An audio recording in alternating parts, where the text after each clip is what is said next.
অন্তর্বর্তী সরকারি নির্বাচন ব্যাহত করতে চায় অভিযোগ বিএনপি মহাসচিব মির্জা ফখরুল ইসলাম আলমগীরের। বললেন, ফেব্রুয়ারিতে নির্বাচন না হলে মানুষ মেনে নেবে না। বিপ্লব ও সংহতি দিবসে রাজধানীতে বিএনপির বর্ণাঢ্য র্যালি। বিপ্লব ও সংহতি দিবসে শহীদ রাষ্ট্রপতি জিয়াউর রহমানের সমাধিতে বিএনপি নেতাকর্মীদের শ্রদ্ধা জানিয়েছেন বৈষম্য বিরোধী ছাত্র আন্দোলনের নেতাকর্মীরাও। পর্বত সমান হস্তিকে যে তরুণরা সরিয়েছে, সেই তরুণরা নতুন বাংলাদেশ বিনির্মাণে ভূমিকা রাখবে আশা জামাত আমির ডাক্তার শফিকুর রহমানের। বললেন, ছাত্র সংসদ নির্বাচন জাতীয় নির্বাচনের রিহার্সেল। সাধারণ জনগণের বদলে গণ অভ্যুত্থানের সুফল কিছু লোকের হাতে কুক্ষিগত হলে আবারও গণ অভ্যুত্থানের প্রয়োজন পড়বে মনে করেন এনসিপির আহ্বায়ক নাহিদ ইসলাম।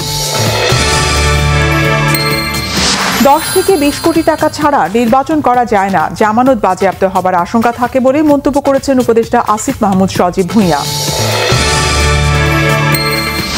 অকার্যকর 5টি দুর্বল ব্যাংককে একীভূত করে কার্যকরের চেষ্টাকে টেস্ট কেস হিসেবে দেখছেন অর্থনীতিবিদরা।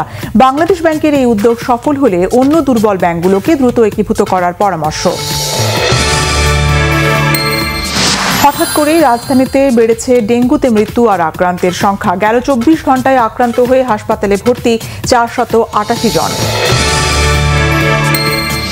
নিউ ইয়র্কবাসী মেয়র হিসেবে জহুরান মামদানিকে নির্বাচিত করায় মহানগরীর অবকাঠামো উন্নয়নে কেন্দ্রীয় সরকারের পরিকল্পনা বাতিলের হুমকি ডোনাল্ড ট্রাম্পের।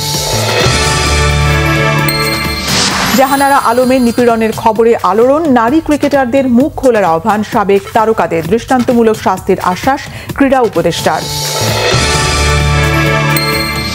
ডিসেম্বরে ঢাকায় হতে যাচ্ছে আন্তর্জাতিক ফুটবল উৎসব Latin Bangla super cup. 11 December ঢাকায় আসবেন ব্রাজিলের বিশ্বকাপ জয়ী অধিনায়ক কাফু ও একজন আর্জেন্টাইন তারকা।